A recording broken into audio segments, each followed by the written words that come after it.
On this episode, I welcome Charlotte Burgin. Charlotte is a coach and mental performance specialist. She is a member of the TEC coaching team, and she says that training is more than just physical conditioning. It's about harnessing your mind and the body connection to heal, perform, and transcend your perceived limits. And that's exactly what we talk about in this episode. We kick things off with Charlotte telling her story of a traumatic back injury that she had about a year ago, where the diagnosis was that she would never walk again and that she should just give up and she should look for alternative ways to live her life. And she didn't take that as an appropriate answer. And she worked to get back to what recovery looks like for her. And so she talks about her fight. She talks about her challenges. And we spend time talking about how that setback and how that traumatic event actually helped her in the long run and actually created a space where she was grateful and she was actually thankful for that experience. It informed everything from her athletic identity to how she works with her clients to how she thinks about life and work. And I think this is one of the most important things as individuals that we can work to understand is how do we see setbacks? How do we see friction through the lens of something that actually is there to help us, that we can actually grow when we put ourselves in a place of discomfort, when we have setbacks. If you're an athlete, when you are injured, when things don't go as planned, when the season doesn't play out like you had hoped, the list goes on.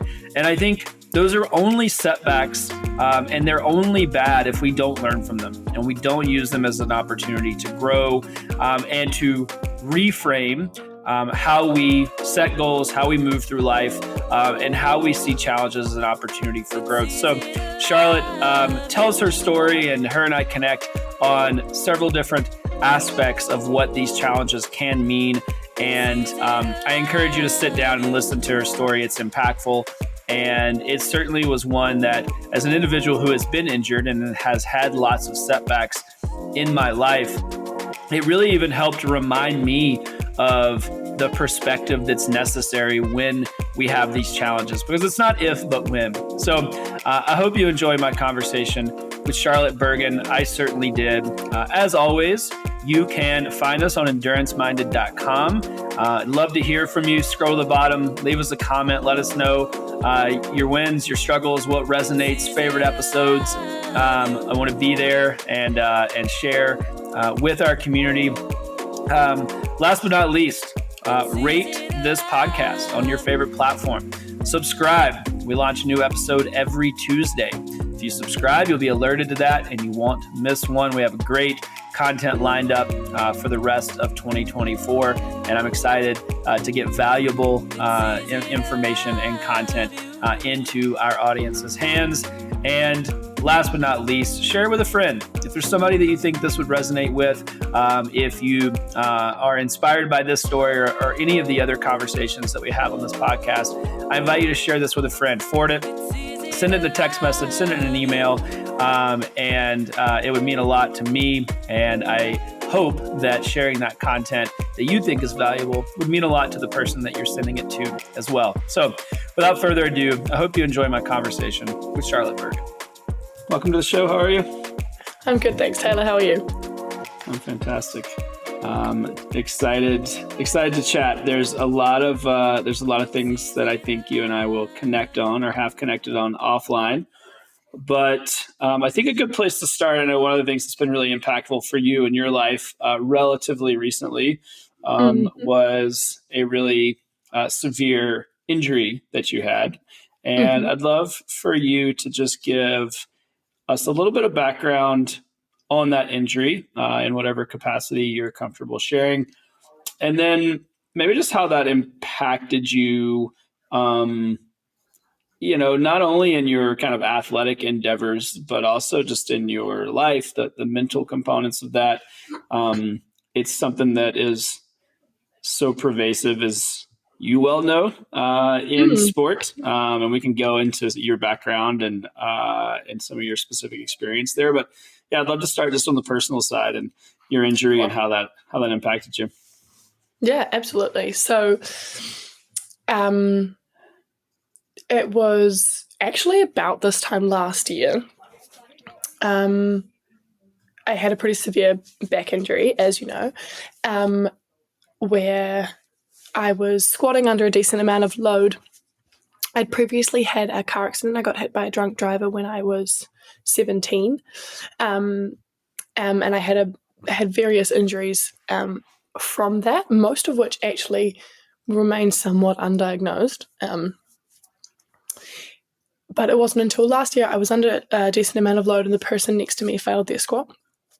And a plate came under my squat rack and hit my foot. And it was just enough of kind of that torsion-based movement that I fell and my back broke. So I shattered 2 vertebrae and I slipped 2 discs, 2 of which tore.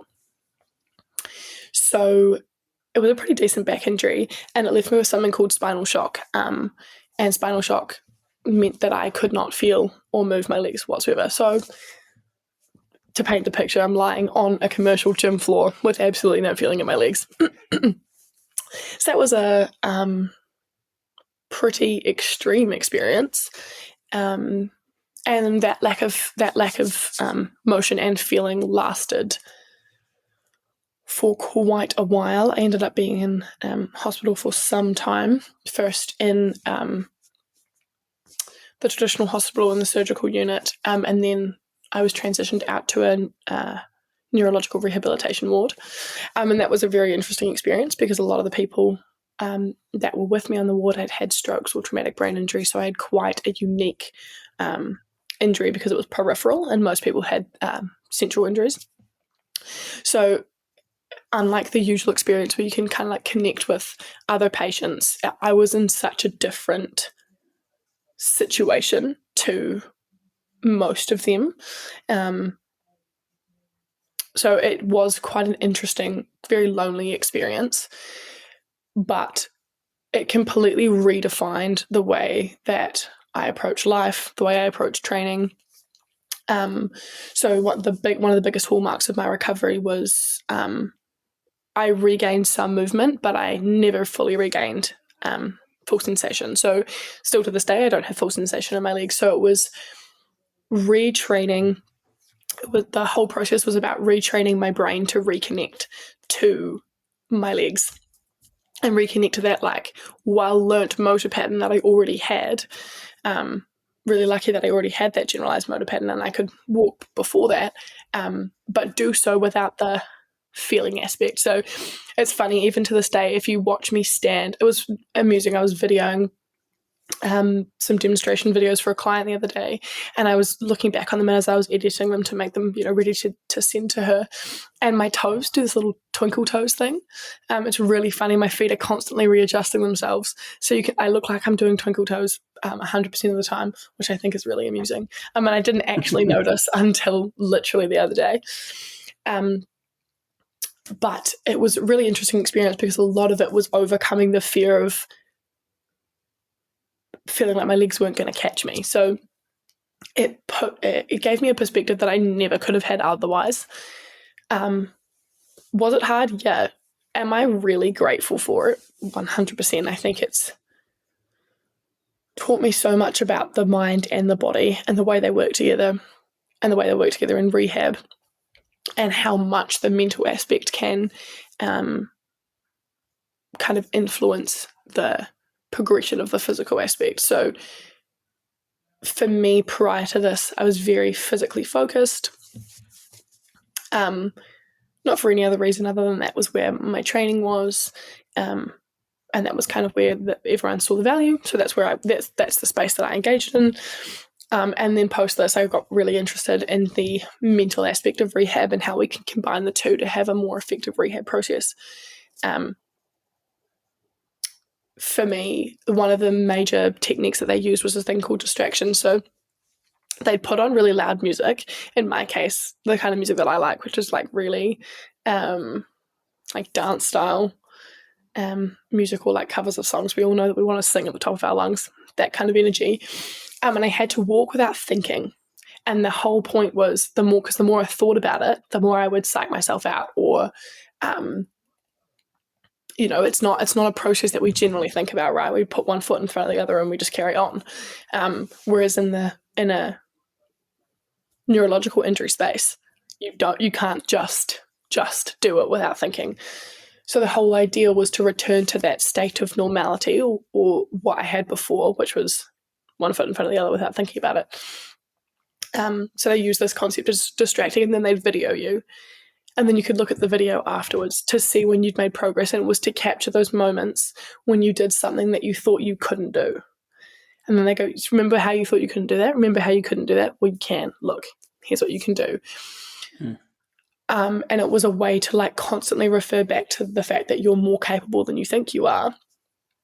And the whole process was this huge thing about trust, which obviously is very hard to do when you're not trusting that your body's going to catch you, or you're not, you're in a space you've never been before, and there's a huge fear response going on. So that to me also, I mean, everything about it changed the way that I thought, but it massively changed the way I engaged in professional relationships with clients around rehabilitation and around kind of coming back from major injuries, because it made me understand, or it gave me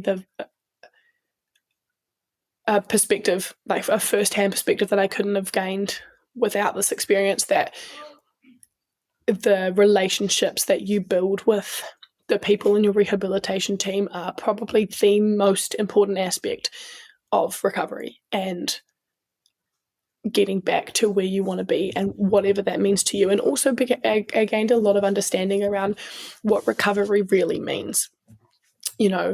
We get given all these definitions in school, or when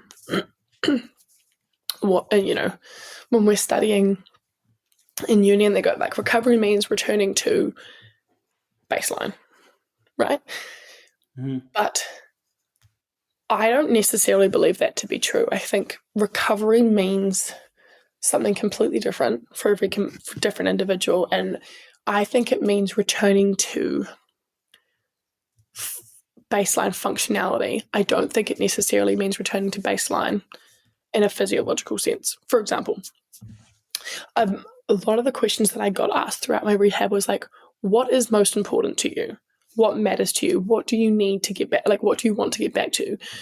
And for me, that was, being independent. I really wanted to get back into the gym. I really wanted to get back to my volleyball. I really wanted to get back to being able to sit for long periods of time so I could go and travel and see clients, and that's what mattered to me. So everything I worked towards was working towards that functionality, and not being so worried about getting all the feeling back and getting all of the exact movements back. It was about working with what I had, and that was really empowering. A really empowering goal, because it was much more achievable. And it also was a way of reinforcing my why all the time. We talk about the why and how important a why is when you're working towards something, but there's nothing like being thrown into a space of kind of helplessness and losing independence and fear and pain to really, create a high pressure situation in which that actually matters.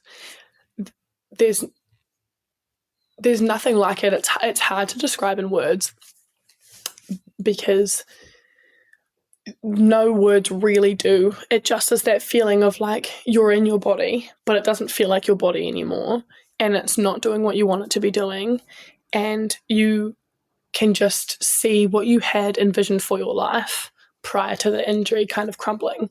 And I think that from the people that I've talked to who've experienced similar things, that's consistent across athletes, general population, clinical population. It's one of the things that we as humans seem to have this innate fear or avoidance of, and it's that reduction in life capacity. We want to live. at the end of the day, we want to live and do the things we want to do. And having that kind of stripped away was a massively humbling experience, but it really shows you what's important. And when you get to recover, and I say get to because it is a massive, massive privilege to, like, I am so beyond grateful that I am now walking, I am now running, I can sit on a plane for 36 hours. These are things that I never ever thought I was going to be able to. I can sit in a car, sleep in a suitcase, long story. But I say get to because I'm so grateful that that has been my reality, and that I am able to do those things now. But I attribute a lot of that to my rehab team, and I'm a really horrendously stubborn person, and the surgeon looked at me and he said, well, you're probably not going to walk again. And I looked at him and I looked at him dead in the eye, and I went, find another answer, because I don't like that one. That's not going to be my reality. I refuse for that to be my reality. But I really put it down to my rehab team for kind of encouraging that stubborn, potentially annoying behavior of, I was like, well, I'm not getting in a wheelchair. I refuse to get in a wheelchair. Give me a different option. Did I pick the hardest possible option? Yes, I did. But I think them supporting that gave me the mental strength to keep pushing in the rehab. And it is hard. I think people talk about the thing that's physically hard, which is the pain, but the thing that makes rehab hard and recovery hard is the mental aspect. It's the fact that you have to wake up and you have to push yourself, and you have to push yourself all day, and then you go to sleep and you do it again. And it's exhausting. Being in pain all the time is exhausting. And I think that it doesn't matter who you are. You have an injury, like, that's the reality. And the pain is not just physical, it's the pain of, like, not, your friends are off doing something else, or your colleagues are off doing something else, and there's all these things that you want to engage in and you're just not physically capable. And so I think that, it completely depends on who you are and what you want to do as to, like, where that pain point is. But being able to find the why and being able to understand that pain point and using those two things to drive a recovery, I think could completely change the game, and completely change the game for me. I have had what many people say is a miraculous recovery. I have a recovery I was told I could never have. And I put a lot of that down to the fact that every day I woke up, and one of the first things that my physio and my neurologist and my psychologist all said to me is, like, why do you actually want to walk? Like, why does that matter to you? And when things got tough, and when I felt like I couldn't do it, and when, all I could see was the wall or the mountain of stairs that I had to climb, and I was like, I don't know if I can do that. Like, that's huge. Returning to that why, returning to, like, why does this matter? But also, what would happen if I don't? What's the alternative? Like, and for me, it was either get up and keep trying. Get up, I use in a somewhat metaphorical sense, because getting up wasn't occurring at the time. Or I sit down and I let this happen to me, and I let this be my life, and I feel sorry for myself. And for me, that wasn't an option.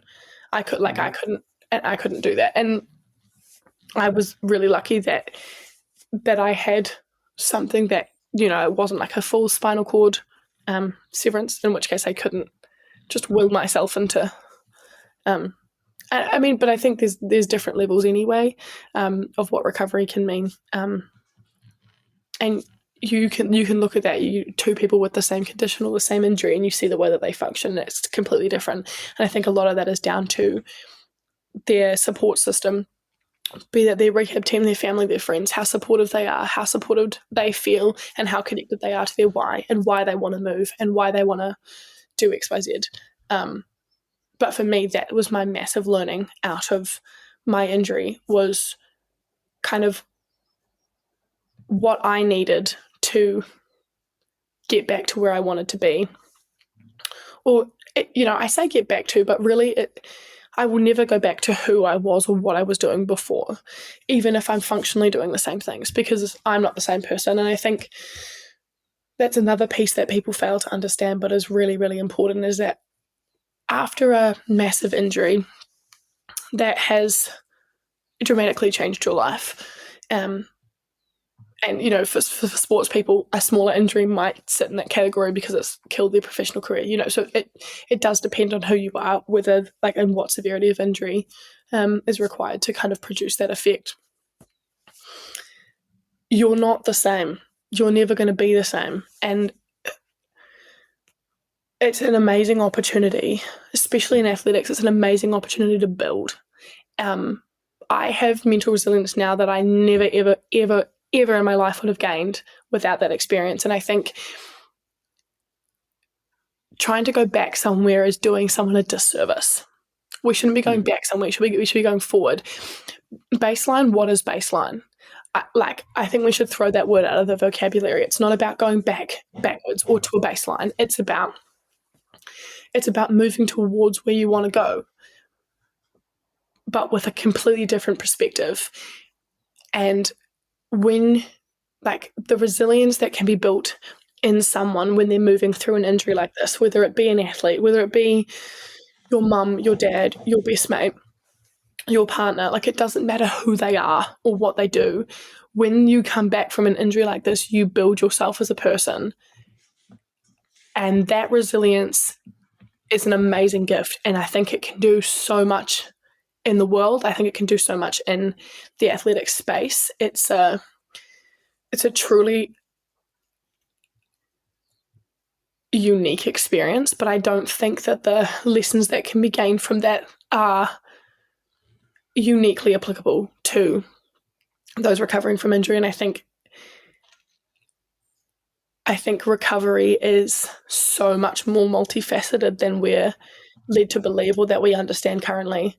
And I think, if athletes built from coming from a work perspective, when I build my athletes back from injury, I'm building them back from a place of, we're not building you back, we're building you up. We're recreating you as an athlete. We're going to come back stronger, so much stronger than you were before you got injured. This is our opportunity to become world class, or this is our opportunity to come out of the gate so much stronger than you've ever been before and work towards that goal, whatever that goal is for them. And usually that's to compete on the world stage. And when you come from or I've found in my work, when we come from a place like that, people feel empowered. The results that we get, genuinely, half the time, the recovery time is wild, because it comes from a place of belief in themselves. It comes from a place of almost not gratitude that they were injured, but gratitude that they get to recover, that they get to go through this recovery process.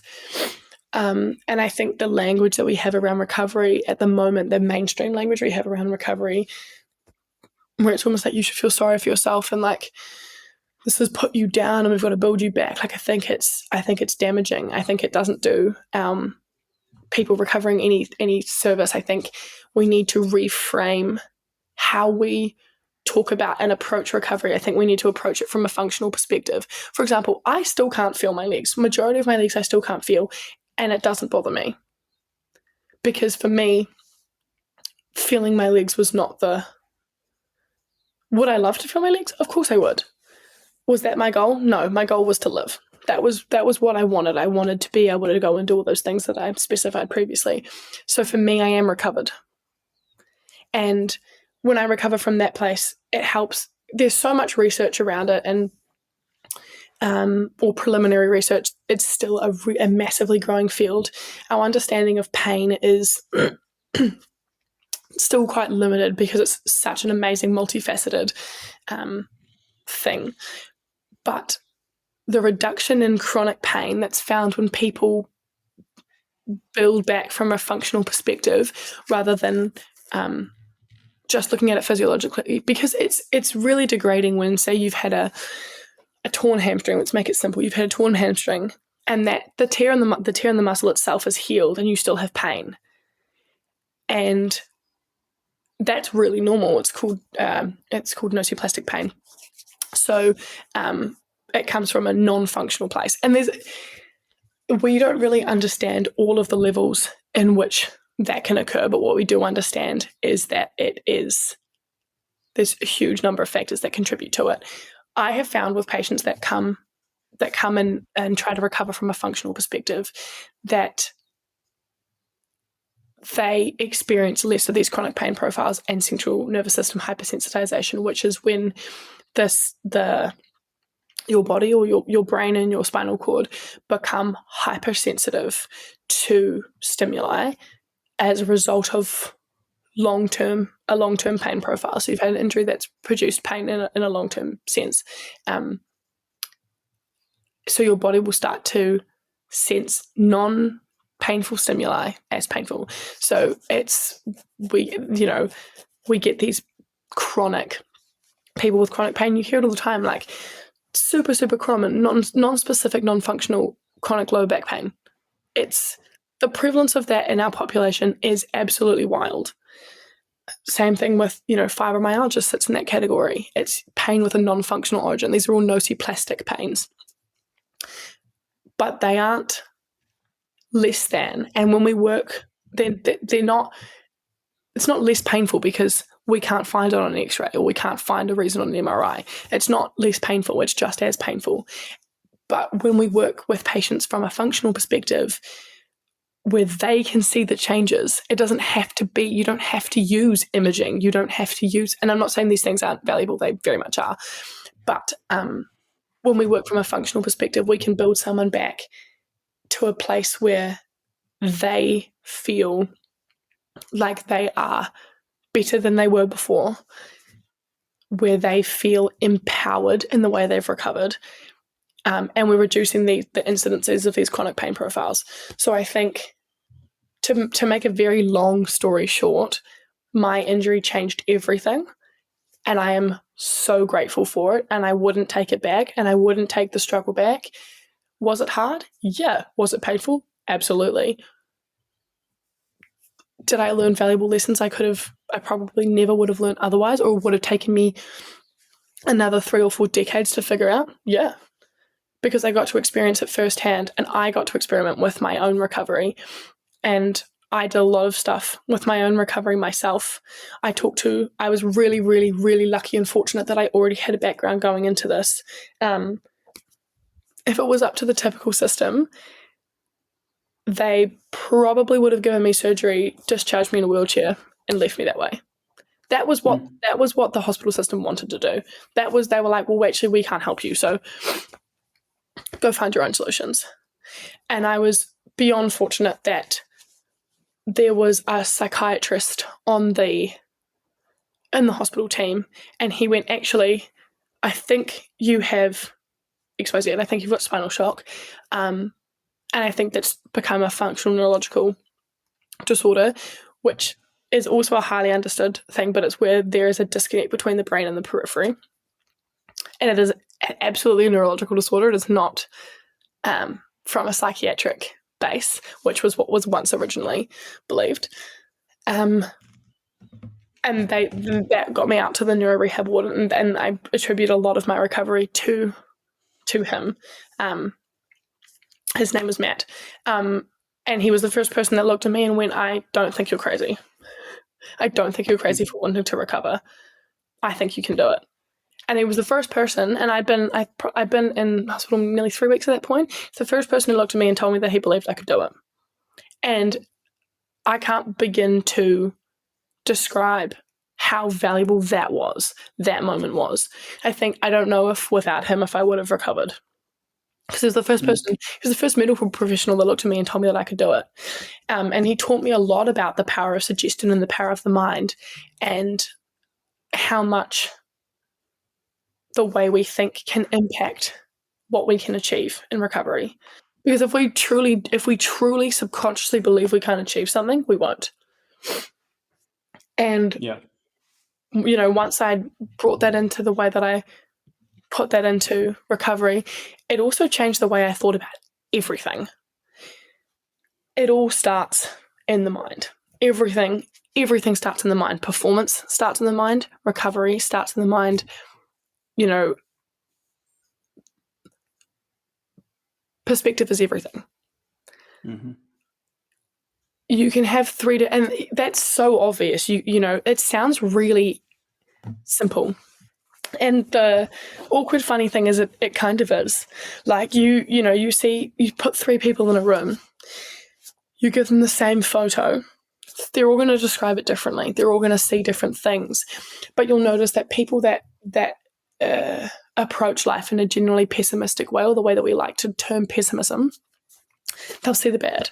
And then those people that are, wildly optimistic will see the good, but they'll ignore the dangerous thing. And then the people that we are trying to build are people that see the bad and see the good and choose to work towards the good, but acknowledge the bad. And I have seen in both my clients that I work with in athletic performance that are building towards performing to the top of their ability on the world stage, and obviously their deep-seated, rooted goal is to win. Fair enough.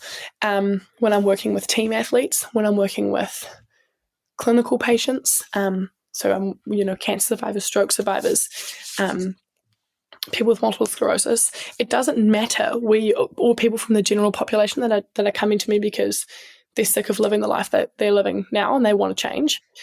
Doesn't matter where you are or who you are or where you're at.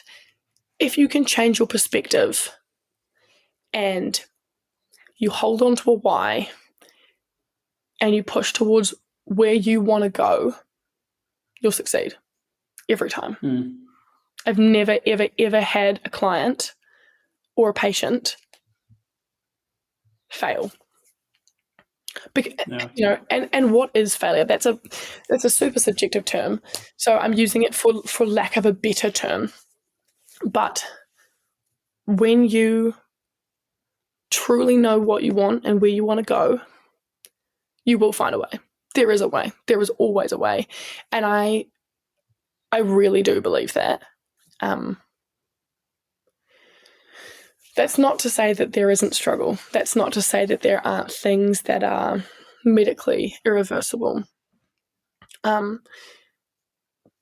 for example, I worked with a woman and she was in her 60s, late 60s. She had an incredible life. She'd run she'd been a head nurse at a big retirement facility, and she worked with the critical care patients that are, were working towards hospice.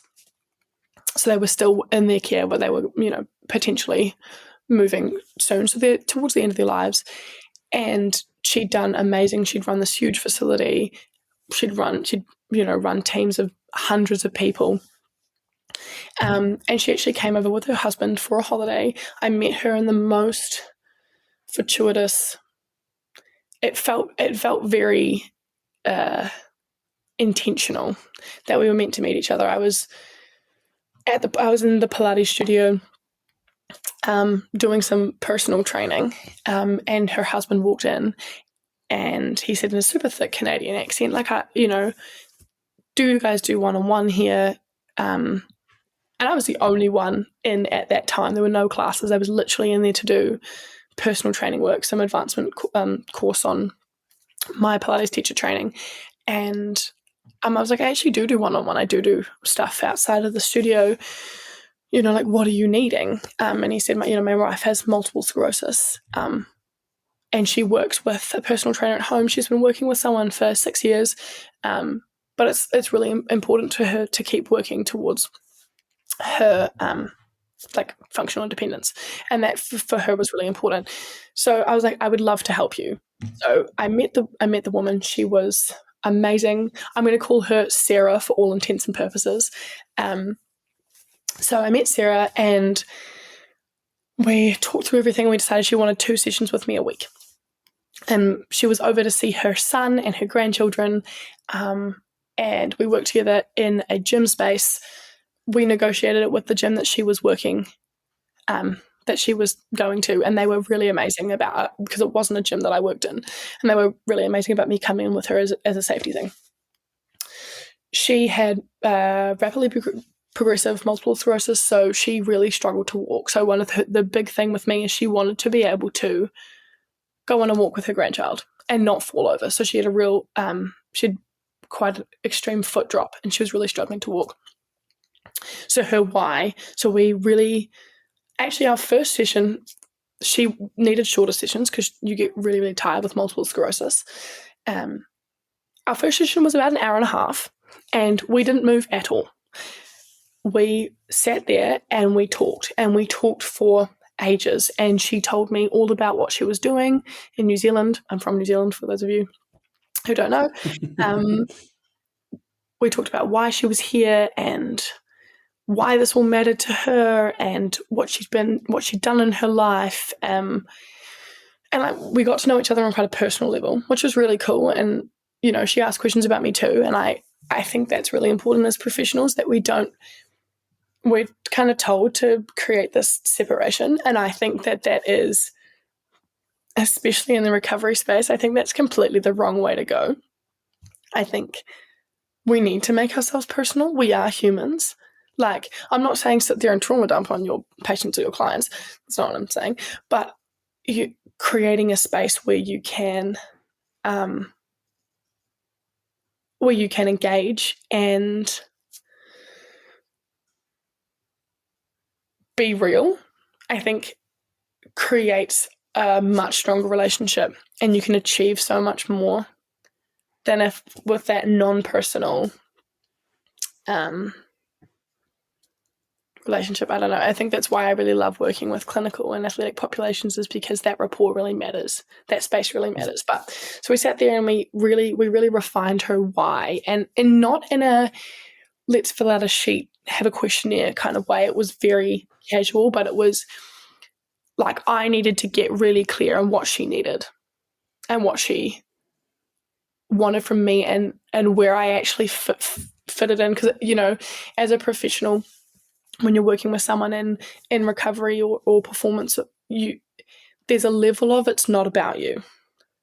Like, yes, you're here to share your work and your knowledge and your expertise, and that's exciting, and it's a privilege, and it's amazing, and I'm not just counting that, but I think it's really important to remember that you need to not impose your agenda or the way that you think about life on your client. You need to understand, and I'm not necessarily saying that their way of life or the way that they think can't be shifted, but I think it's really important to understand theirs first, so that you can build something together. It needs to be collaborative. That's where the magic happens, or in my experience anyway. So we had this really long discussion, and we created a bit of a plan. It was really simple. A couple of exercises for her to do at home. She was going to see me twice a week. We were going to work on some things. She was the most positive woman I have ever met. She was in a situation where she could have given up. She could have, been really down about it. And no one would have blamed her. But she was really positive about, and really, she said, I'm so grateful for my husband and the way he supports me. I'm so grateful that I can be here and see my grandchild, and there was another grandchild on the way, so they came over to support her son and his wife through the birth of their second child. She was like, I'm so grateful to be able to be here, and I was, I was like, great. So we built from that place. We worked from that place of that gratitude for what she had, and I pushed her pretty hard in our sessions. Like, we agreed that they were going to be short and intense. And as a professional, it creates a lot of perspective when you see someone going through something like that, and you're like, well, far out, I've got nothing. It makes you so grateful for what you have too. And I think that's a really beautiful thing about collaborative recovery or collaborative stuff when you're looking to improve quality of life. You both get to build gratitude and perspective around what you do have, which is beautiful. But we worked together and we worked really hard, and it's a moment I will never forget, and it completely changed me and the way I approach things, but also really confirmed to me that this is what I want to do for the rest of my life. We'd been working together for about 6 weeks. And she came in and she sat down like she does at every session, and she smiled at me and she went, "Charlotte, guess what?" And I went, "Tell me, Sarah, like what?" She was like, "I went on a 20-minute walk with my son and my grandson, and I pushed him on the swing at the park for 20 minutes, and I did it all, and I wasn't tired." And bearing in mind, like when we started working together, she could hardly walk between the gym reception and the couches that we sat on to talk at the start of every session, which was about 20 meters. She genuinely struggled. She was not in an out of breath, unfit way, in a super exhausting. It would take us maybe 5 minutes to do that 20 meters.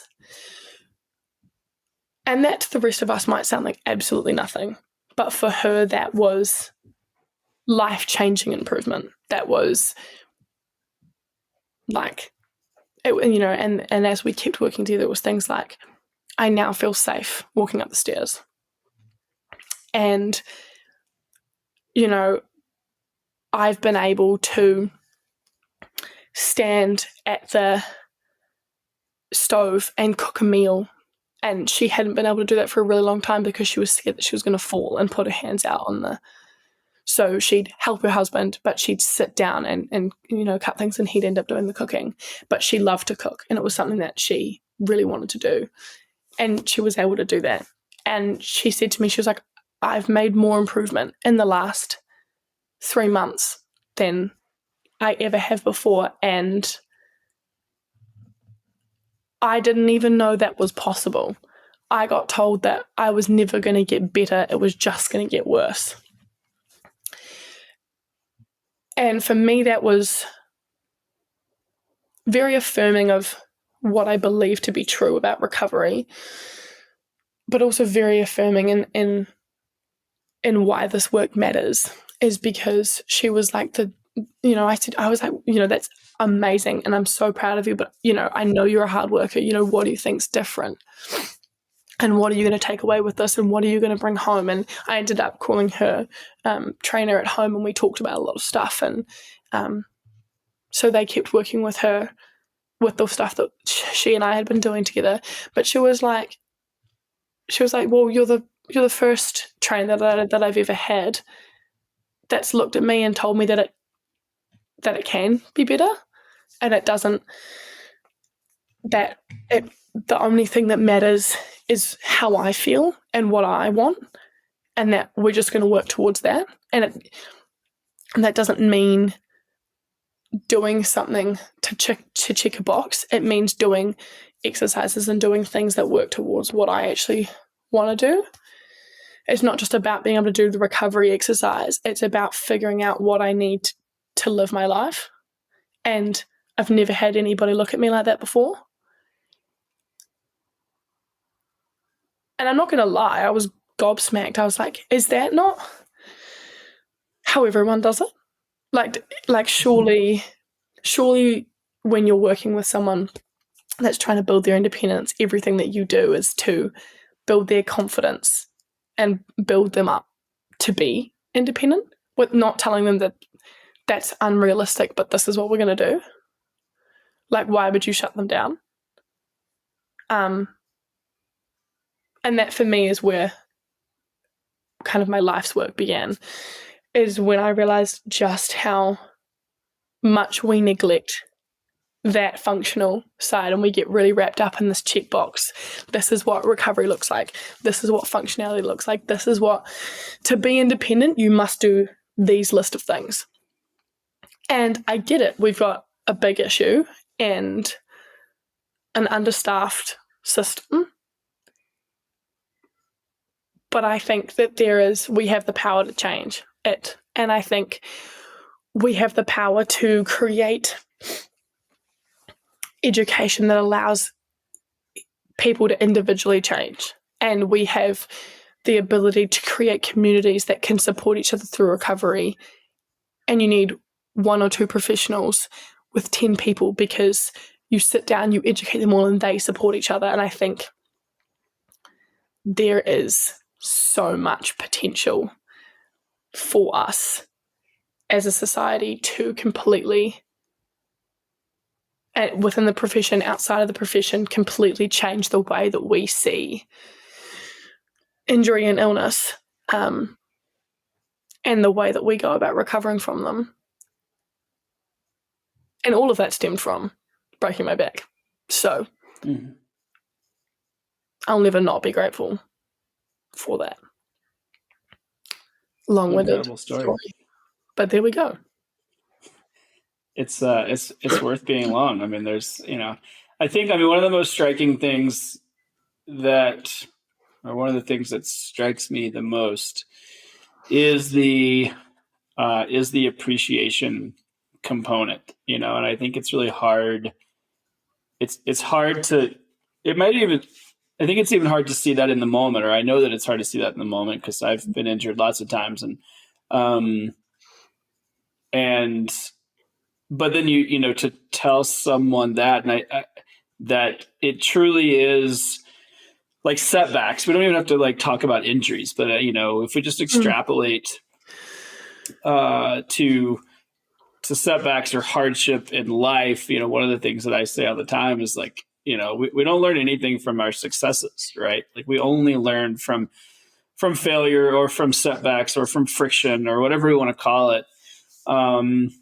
And like, what's your, like, what does that look like on a daily basis? I think maybe my question is like, what, if you now with some kind of water under the bridge, so to speak, on the other side of your recovery, like how has that showed up in terms of like you being thankful or you being like grateful for that hardship? And you touched on it, but I'm interested just in like how that manifests, in terms of like lessons learned, or like maybe the better question is how have you applied those like lessons from that hardship to like how you think about specifically like other things in your life? Because no doubt in the last year, there's been other challenges, right? Like you recovered, but then there's work and life. And I mean, the list goes on. What have you learned from that? Or what are the learned things that you've been able to apply like in real time? For sure.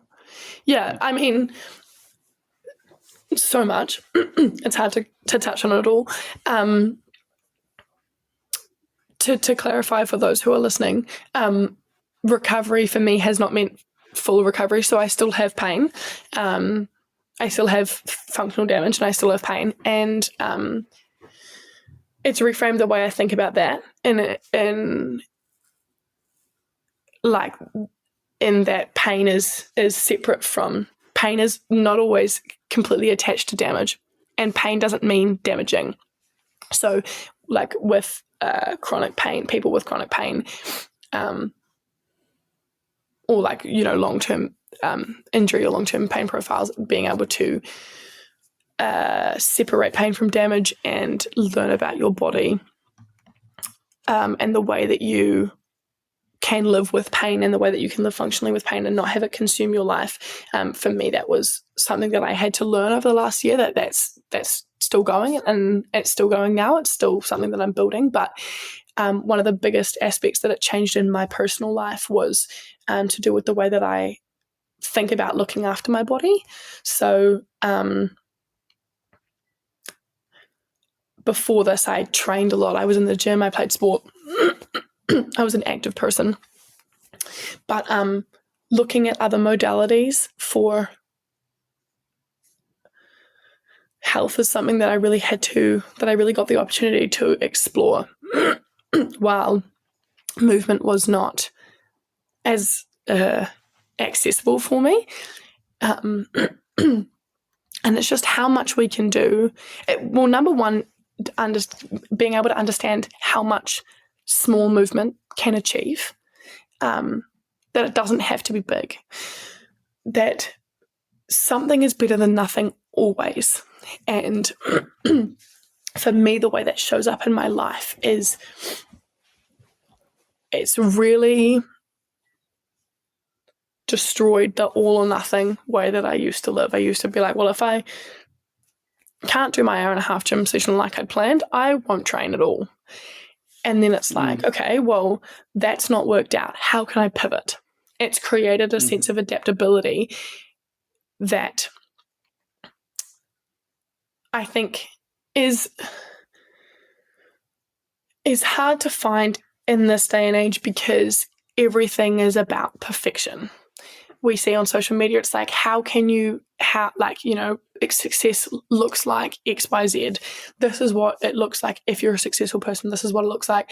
And for me, the learning was reframing that idea of success, that idea of, and that's, I kind of touched on that earlier, that idea of success and failure. Like, what is success and what is failure? And that depends on your why, and that depends on like what you want. So for me, failure is neglecting my own needs. Failure is neglecting. So if something happens in my day and the run that I planned can't happen because I don't have enough time, that doesn't mean don't move.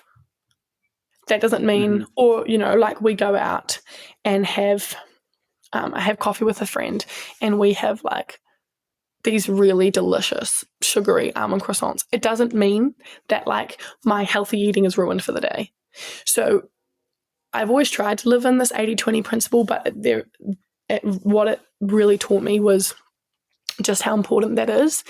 But also it doesn't have to be 80-20. It can be 60-40. What matters is that the way that you operate is in a way that is protective and supportive of your own being. So, working towards being a healthy eater does not mean you're not allowed things. Working towards being a person that, has healthy movement in their day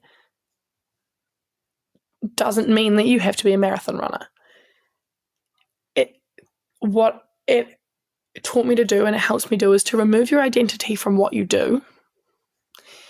Your identity is in what matters to you. Your identity is in the way that you show up in the world. And when you align those two things together, so what matters to you and then the way that you show up in the world, so the way that you show up, if you align the way you show up with what matters to you and building and supportive of the things that matter to you, whether that's the people in your life, where you want to go, your goals and ambitions, when you work towards them, you can build your own. The definition of success falls away. The societal definition of success falls away. Burnout reduces because you're actually working towards what matters to you. Not what you think you should care about, but what actually matters to you. And the learnings that I gained from this about being adaptable and kind of being grateful for what you do have rather than focusing on the lack really has transitioned through all of my life, and in all the conflicts that I have is number one, being able to see that there's two sides of everything. So something might be hard and something might be horrible. Acknowledge that, feel that, give yourself the moment or the moments or however long you need to like think about it, but it doesn't, if that's interrupting your life, it doesn't have to interrupt everything. It doesn't have to stop everything. It's that you acknowledge it and you exist with it, but you, even in moments of conflict or moments of hardship, if you keep working towards your why and what matters to you, and it doesn't matter what matters to anyone else, what matters to you specifically, you will keep building towards a healthy lifestyle, and you will keep building towards what you want and need in life, because you are living out of a place of authenticity of what you need and want. So to make that really long story short, the things that I really got taught through this was adaptability. So acknowledge what you have, acknowledge what's going wrong, feel that, process that, but keep walking towards what you want. And your goals can change because your identity isn't tied to them. Your identity is tied to your why, not what you do. And when you separate those two things, you can pivot. And when you can pivot, nothing feels as life-shattering. Mm-hmm. You gain perspective on what life-shattering, when you've had a big injury like what I experienced, you gain perspective on what is actually life-shattering, what is actually life-stopping. And then the other things feel smaller, but they also feel more meaningful because there is meaning in everything. There is lessons to be learnt in everything.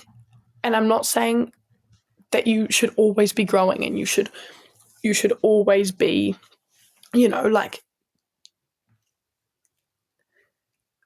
but what I am saying is that everything has meaning, and when you approach life from that place of gratitude, that place of, I can adapt, I am safe, I can adapt, I am capable of this,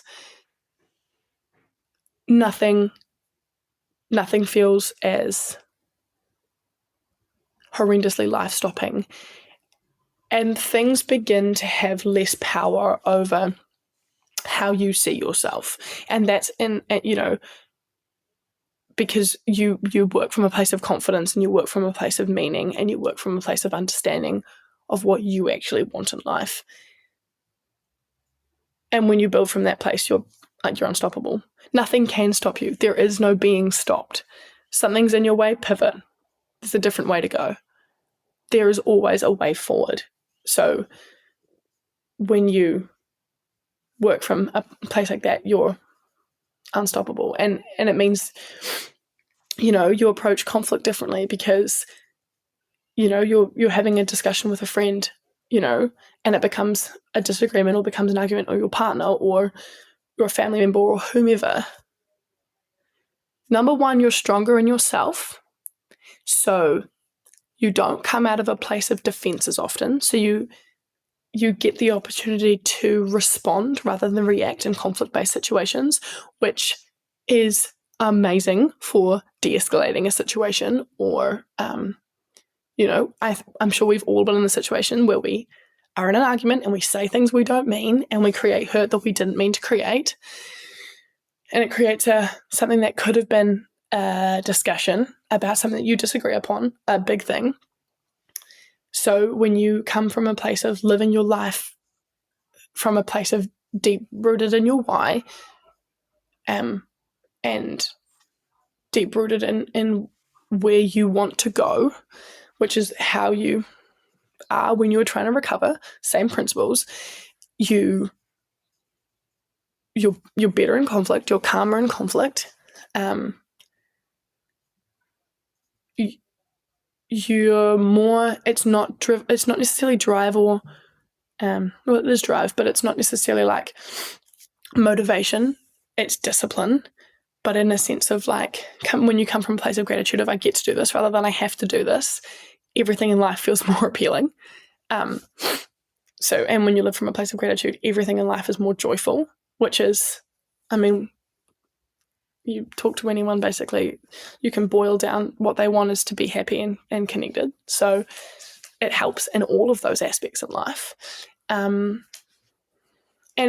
when you start to look at yourself in that way, and it builds your self-worth, it builds your confidence, and then it builds all those habits that are supportive of that. So you build as a healthy human. So for me, it's changed the way I approach conflict. It's changed the way I approach health, in that, like if I'm under the weather, I'm not just going to go and train because I know that what I need is rest. So it's that duality of like, when you're really connected to what you need, you don't just keep doing more because you should. You do what you actually need, whether that be, I actually need to rest today, or, I'm still sore from yesterday's gym session. So I had this planned, but I'm not going to do that. But I might go sauna, or I might go for a walk with my friend, Or actually today might be the day that I go and do some yoga, or I go and do some Pilates, or, I had a really hard yoga or Pilates session. So I'm feeling really sore in these random places. So I'm going to go for a swim.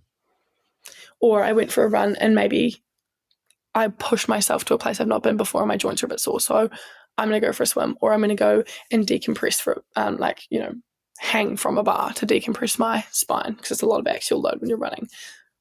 Things like that. It's, you connect more deeply to yourself and to your body. So you give it what it needs. And you do so out of a place of joy, and you do so out of a place of gratitude for the fact that you get to live and that you get to do these things. So for me, it completely changed everything. It's hard to boil it down to a couple of things because it changed the way I think about everything. I love that. I think that is quite possibly like the strongest note we could end on. And specifically around, I do love, I couldn't agree more. And we'll have to have you back on the podcast, because this is a totally different conversation, and one that I have learned more and more about. This is like perfection is the thing that gets in the way of progress, right? And really Absolutely. like redefining the value proposition that we ascribe specific in everything, but specifically in relation to exercise and how we define like what is valuable movement, or like the highest and best versus like not these things, right? Like we have this like secret list of things that everybody carries around, and it's different for everybody, but there's some standardized pieces there of like, this is the thing I should do, and this thing is not as valuable as that thing, and I'm just not going to do it. And if I have the chance and I can't do this thing that I've said is perfect, or I've decided it's like, I'm not going to do it at all. Right. And I'm like, no. And I've been that person. Like I know that person very, very well. Me too.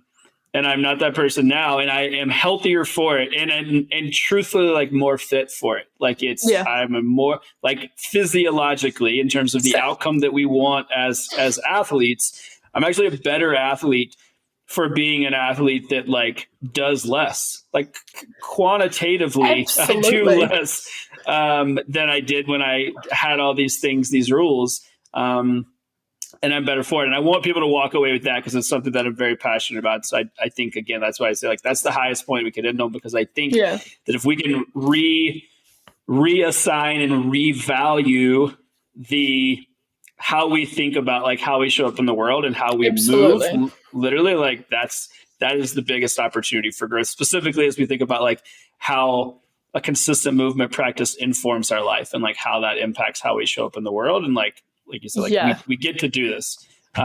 Yes. So, and that's the catchphrase for this whole discussion. And I think an amazing thing for people to take away is approach your life with I get to do this. Mm-hmm. When you approach your life through I get to do this, everything shifts for the better. Everything. It's just, it's an incredible way to live your life. And you're right. We can have a whole separate discussion about recovery and rest. And I think we should at some stage, but I agree. That's a really good place for people to take away. I appreciate you sharing your story and your expertise and your passion. It's inspiring to say the least, but also just massively impactful from like an application perspective. So thanks very much. And we'll see you again, because we have a lot more to talk about. We do. Thanks for having me.